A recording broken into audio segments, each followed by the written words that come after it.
Now, when we've learned to pray, and that means praise, thanksgiving, intercession, worship, the whole of the priestly ministry, then we're qualified to start ruling, you understand?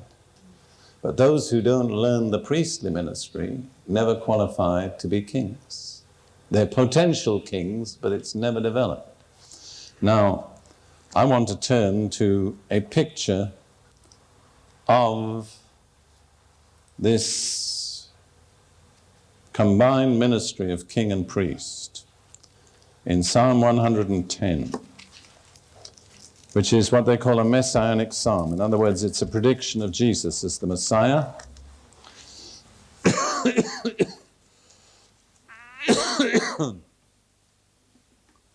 And I think the opening two verses, or the opening verse, are quoted more often in the New Testament than any other passage from the Old Testament.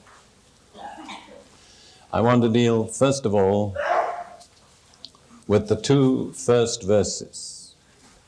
Now we have Christ's own application of the first verse. The Lord said to my Lord, remember it's David who's writing, it's a Psalm of David. The Lord said to my Lord, sit at my right hand till I make your enemies your footstool. Now David challenged the Pharisees and he said, who is the Messiah? They said he's David's son, which of course is orthodox. Then they said, Jesus said, if he's the son of David, how does David in the spirit call him Lord? And he said, the Lord said to my Lord. So we know the first, the Lord, is God the Father. My Lord, when spoken by David, is the Messiah. So God the Father said to the Messiah, after his death, resurrection, and ascension, sit at my right hand till I make your enemies your footstool. Some years back, Ruth and I were briefly in the city of Cairo in Egypt. We went to the museum there, which I'm prepared to say I only wanted to visit once.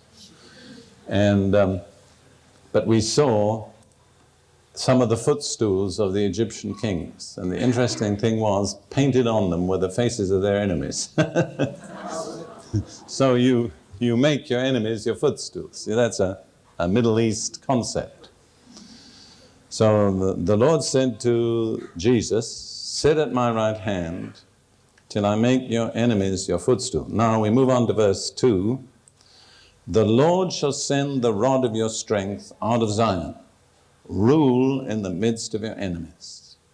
Now Zion is the meeting place of all God's redeemed people. Keep your finger in Psalm 110. Turn to Hebrews chapter 12. Those of you that have been here in these sessions, you've learned to find where Hebrews is.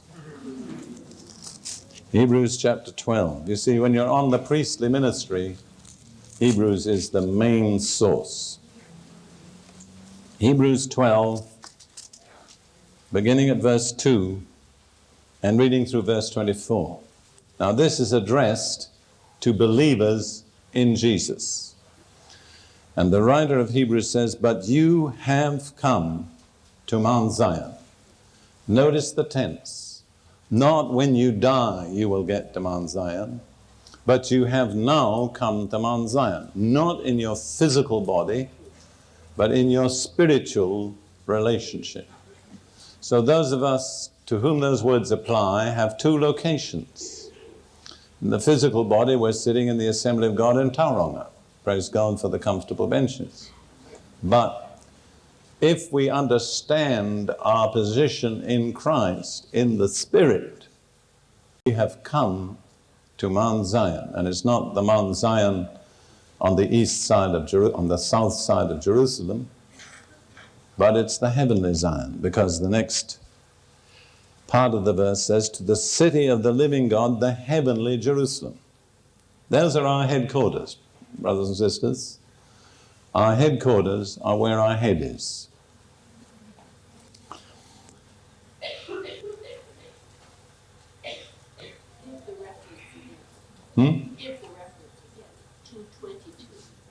No, it's 12:22. Yes. Why did I say it wrong? Did I? Sorry. Excuse me for forgiving you. The reference is Hebrews 12:22. I thought I said 22, but maybe I swallowed the 20. All right. Are you with me now? I saw that your usually intelligent faces weren't looking quite so bright, but I didn't know what the problem was.